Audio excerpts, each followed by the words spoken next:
Hi, my name is Festus or DJ Erewili, and you know what, I love to do this each time I have the opportunity to come speak to you about some business tips that will become extremely invaluable to you.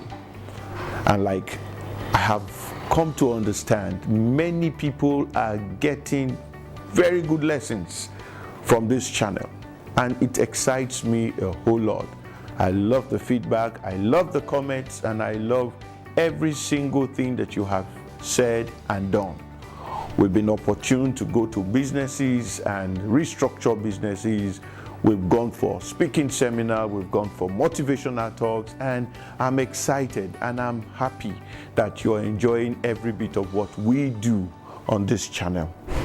Today, there's a full new episode, and I'm sure you would like it. Today, we'll be talking on building a dependable succession plan. I'll take that again. Building a dependable succession plan. In Nigeria, I have taken a full study of many of the businesses that operate in our time. And I am 90% certain that these businesses have not done 50 years from when they started till date. We could have a couple of businesses that may have done 20, 25, or 30 years. And so the question is, why do we have such? And the simple reason is because of the subsistence level that we run our businesses in Nigeria. What do I mean by subsistence kind of structure? We do businesses just to take care of our needs, take care of our families, and nobody really gets interested in what we do. Once we are able to finish training our children and living a meaningful life to some extent, nobody cares, and then the business all of a sudden dies. All the energies and everything that you have put in building that business is fizzled away. And this is why we want to teach how to build a dependable succession plan. We'll be doing this in 3 parts. I'll take part 1 today. And part 1 that we'll be taking today will be how to stimulate the interest of your successors or your successor. Many times when we start business, one of the things that comes to mind is that maybe our children will take over this business. But there is something that we always do and we do wrongly that I want us to begin to do correctly as business owners.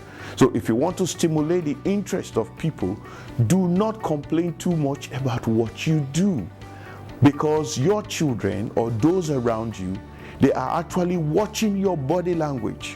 When you don't enjoy your job, it tells in the way that you relate with your children or with the loved ones around you. They know you don't like what you do. And sometimes people confuse passion for interest. Passion leads to productivity. It leads to productivity. It leads to growth. It's something that you enjoy doing. Many people go into businesses as a result of mistake or what they have seen others do, and they are making profits from it. So because they are making profits and they are able to make a living, many people go into such businesses. And so I tell my friends and those who care to know or listen to us that passion drives productivity, but interest drives profit. And if this is true, we must begin to build a conscious platform for those we want to succeed us. The question is, how? How do I begin to stimulate the interest of my children? It begins with me. As a business owner, I should be able to create time to talk about my business and how happy I am doing what I'm doing to my kids, to my family, to those around me, even if my successor is none of my children.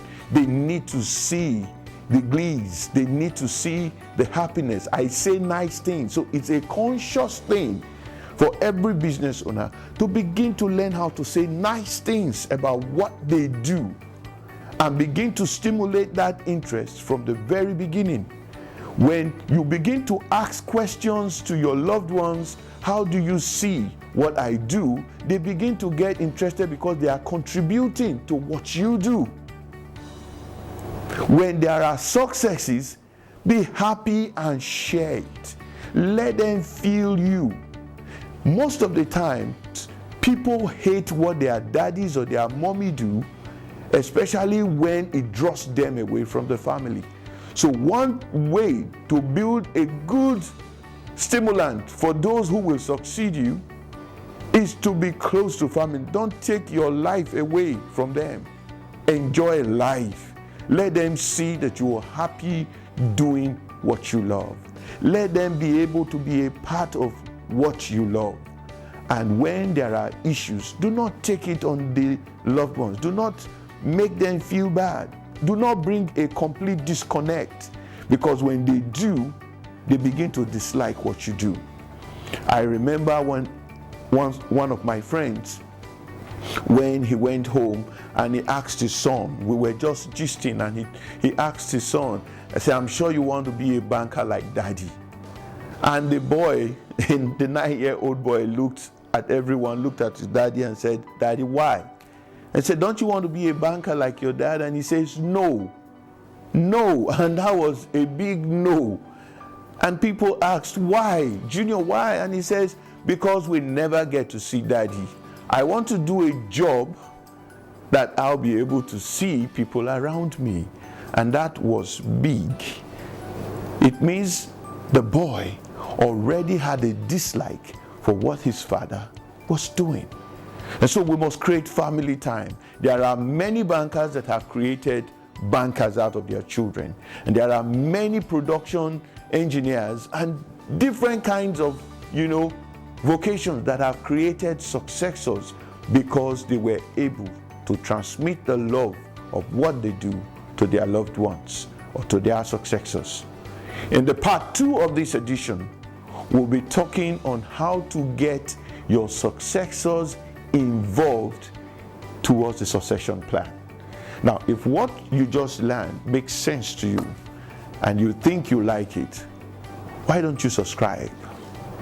Why don't you share? And in the process of doing that, you want to reach out to us, please feel free to do so.